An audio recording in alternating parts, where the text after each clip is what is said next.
Hadisnya jelas. Saat wafat itu kembali kepada Allah, yang dihisab pertama itu salatnya. Inna awwala ma yuhasabu bihil abdu yawmal qiyamati as-salah. Hal pertama yang dihisab oleh Allah saat di hari kiamat itu salatnya. Hati-hati. Ya idza saluhat sa'iru amali. Kalau baik salatnya, ini menjadi petunjuk akan baik semua amal yang lain. Wa idza fasada sa'iru amali. Kalau jelek salatnya, maka menjadi petunjuk pada buruknya amalan yang lainnya. Kalau kurang, nanti yang dicari adalah sunnahnya. Cari. Ya, cari. Hal binat tatawwu, kata Allah kepada para malaikat. Coba cek apakah dia pernah mengerjakan amalan sunnah enggak? Cek semuanya. Nah, mumpung masih hidup, coba rinci amalan salat sunnah itu. Tilunkan pelan-pelan. Pelan-pelan coba lihat. Setelah itu yang kedua zakat. Selama hidup udah pernah berzakat belum?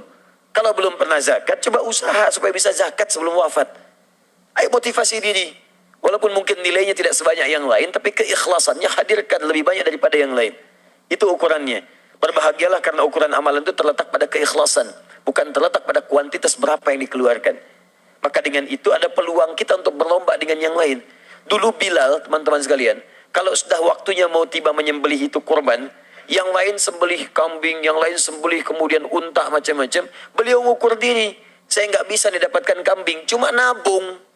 Apa yang didapatkan? Ayam. Memang secara fikih kurban tidak ada dengan ayam, tapi beliau bersedekah dengan ayamnya. Dipotong itu kemudian dibagikan.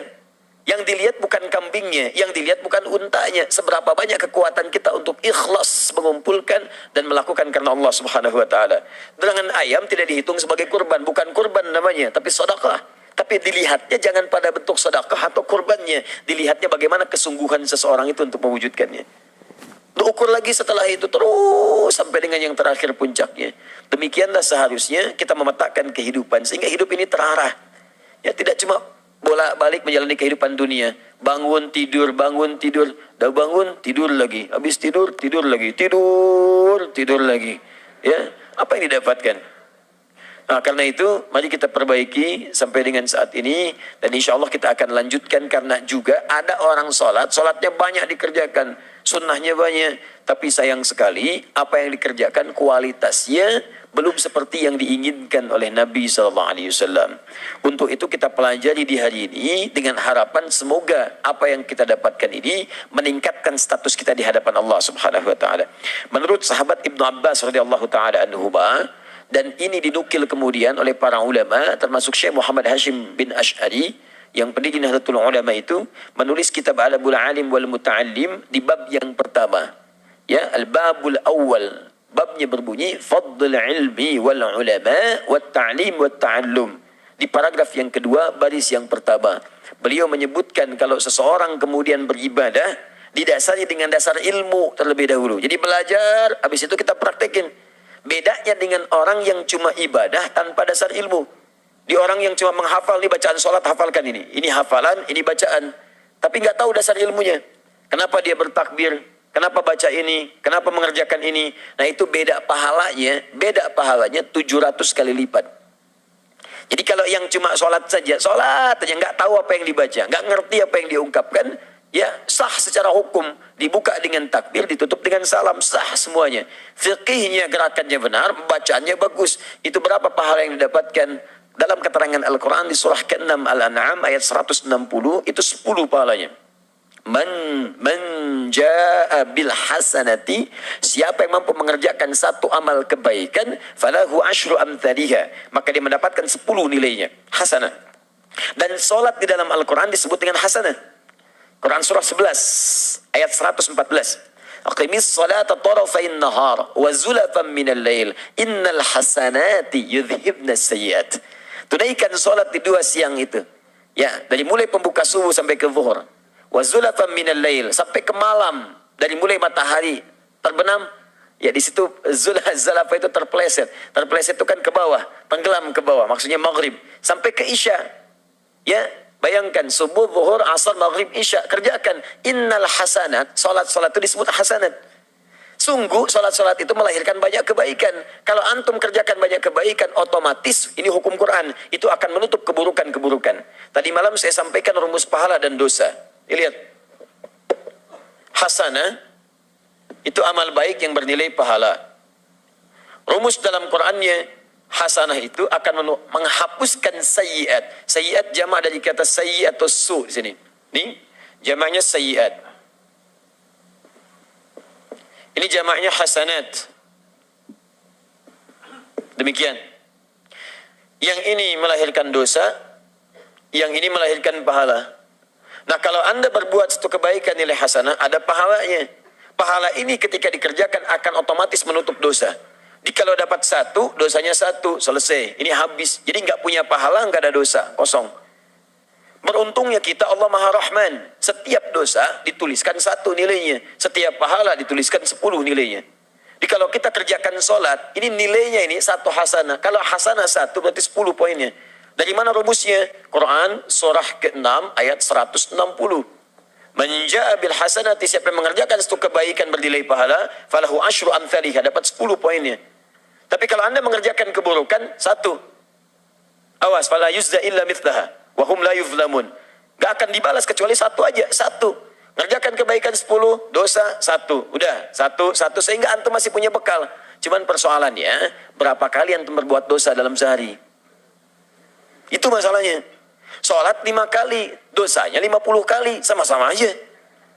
5 kali 10, 50, dosa 50 kali. 50 kali ini baru dosa mata. Coba lihat, salah lihat videotron, salah lihat di handphone, salah lihat di televisi, salah lihat di majalah yang dibuka, salah lihat di koran. Silakan cek. Coba dibuka lagi. Apa yang antum lihat belum tentu itu menunjukkan nilai kebaikan. Itu baru mata, belum lisan, belum telinga, belum kaki. Kalau diakumulasikan jangan-jangan masih banyak yang ini dibandingkan yang ininya. Sedangkan cita-cita pengen ke surga. Bagaimana bisa terwujud? Ya, karena itu konsepnya adalah perbanyak sehingga yudhibnas sayyiat. Dari mana Ustaz tahunya tafsiran ini? Dari Nabi SAW. Kata Nabi, as-salawatu ila as-salawat, wal jumu'atu ila al-jumu'ah, wa ramadan ila ramadan, kafaratun lima bainahunna, ma lam takunil kabair. Salat satu ke salat lain, Jumat ke Jumat, puasa ke puasa, bisa menggugurkan dosa-dosa, menghapuskan kesalahan-kesalahan. Selain dosa besar, itu harus diisi dengan tobat yang benar. Otomatis tuh. Nah ini, kalau Anda isi ini ibadahnya dengan ilmu, maka naik status yang ini. Misal, maaf ya, sebelum sholat belajar dulu. Kenapa saya takbir begini? Kenapa saya mengucapkan Allahu Akbar? Kenapa saya bacanya kemudian yang wajah tuh? Kenapa bacanya Allahumma ba'id? Kenapa bacanya Allahu Akbar kabir? Antum paham ini. Sehingga ketika antum sholat, karena mengerti apa yang dibacakan, bisa mendalami isinya. Itu status pahalanya langsung naik, kata Ibnu Abbas radhiyallahu ta'ala anhuma. Dan beliau adalah murid Nabi yang paling dekat dengan Nabi dalam pemahaman Al-Quran. Dari sejak dininya, sampai ketika Nabi wafat, usianya masih 13 tahun, sudah hafal 2000 hadis. Orang yang didoakan dengan Nabi dengan doa yang sangat indah. Allahumma faqihu fid din wa alimhu ta'wil. Ya Allah, mohon pahamkan Ibnu Abbas ini, ya Allah, pemahaman tentang semua nilai-nilai agama, hukum-hukumnya, dan buat ia memahami apa yang tersulit untuk dipahami. Takwil. Ibnu Abbas disebut dengan turjumanil Quran, orang yang mampu menerangkan isi Quran dengan sangat detailnya. Teman-teman, beliau mengatakan, kalau Anda mengerjakan sesuatu ibadah dengan ilmunya, maka naik status pahalanya 700 kali lipat. Ma baina darajataini khamsumi'ati sanatin. Antara jarak satu keduanya, satu kedua, dua ketiga, tiga keempat, sampai ke 700, setiap jaraknya 500 tahun. 500 tahun. 500 tahun. Bayangkan, kalau antum sholat Allahu Akbar, satu keduanya 500 tahun, seakan-akan antum sholat 500 tahun. Bisa nggak Anda sholat 500 tahun tanpa berhenti? Nah, ini jangan dipandang sebelah mata. Karena mandang sebelah mata itu nggak jelas, coba aja tuh. Pandang seluruhnya.